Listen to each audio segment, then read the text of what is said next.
Adam here with Brooksaw Antiques. Today we have this 1936 Royal O model vintage portable typewriter. I'm going to show you how to use the functions and make sure they all work.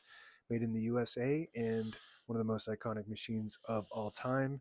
It's got that beautiful glossy black finish, and they stopped making these around the early 40s, and transitioned into more of a flat black, which they considered more durable, less fingerprints, and scratch resistant. This is definitely a more elegant looking machine. It's got the glass keys with the chrome rings. Up top behind this flip panel are the margins. This is the left margin. I'm going to set that around 2 or 3 and the right one around 75. And this is the paper bail that sits on top. It's got 2 adjustable rollers, holds the page down nice and tight.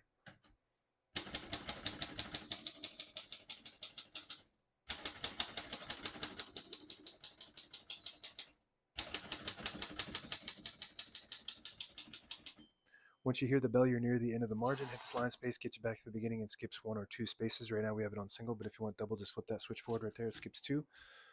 Push it back, it skips 1. We're going to keep that on single for now and finish typing. As you can see, all the keys type nice and none of them skip or stick. I'll type a sentence in red on the next line. I switch from black to red. There's a switch on the right side here. Flip that all the way to the left to the red indicator. Prints the bottom portion of the ribbon, which is red. When you have it in the middle on the blue indicator, it prints the top portion of the ribbon, which is black.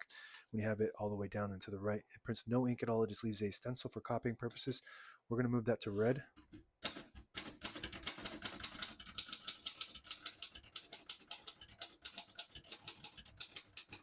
Beautiful. It's got a really elegant feel to it, cushiony, smooth. With those glass keys, it just feels really nice to type on this. Beautiful print. Pica typeface, prints 10 characters per inch. Looks really good. It's got an exclamation point too, which is pretty cool. Most typewriters don't have an exclamation point key. They have the Shift 8, which is the apostrophe, backspace, and the period, and the 1 key is the lowercase l.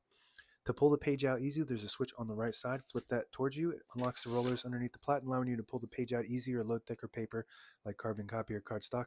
Make sure you flip that back before you load the next page or else it won't load correctly. You're going to put the color back on black. Shift on each side and a shift lock on the left. To clear that, just hit the shift button again. Margin release on the left side. When you get to the end of the margin, there's a mechanism that blocks you from printing. Hit that margin release. It does allow you to type past that all the way to the end. This is your touch control, minus, plus. I have it all the way on the minus, but if you want to increase the tension, you just move it to the plus, and the higher you go, the more tension there is when you hit the keys. You do have to hit the keys harder for them to print, but they respond faster. The lower you go, the less tension. Backspace on the right side, very nice. Open the hood, all the brand new ribbon is loaded on the left side, so it's pulling clockwise to the right. If you want to switch that direction manually, you just flip this switch right here to the left, it'll pull to the left. Switch it to the right, it pulls to the right. It's got an automatic reverse. When you get to the end of the ribbon, it'll pull on this mechanism on either side, and that will automatically swap it. And that's if you have an eyelet, which is a little metal piece, it will catch on that and pull it to the side it needs to go to automatically. If you don't have an eyelet, you can tie a knot, and that usually works. Same trick.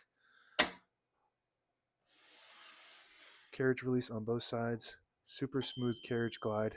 No play in there whatsoever. Very precise. Very smooth.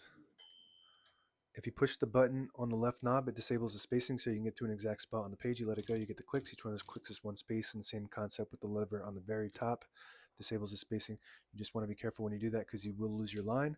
If you're keeping track of lines, that's mostly for getting in between the lines for documents.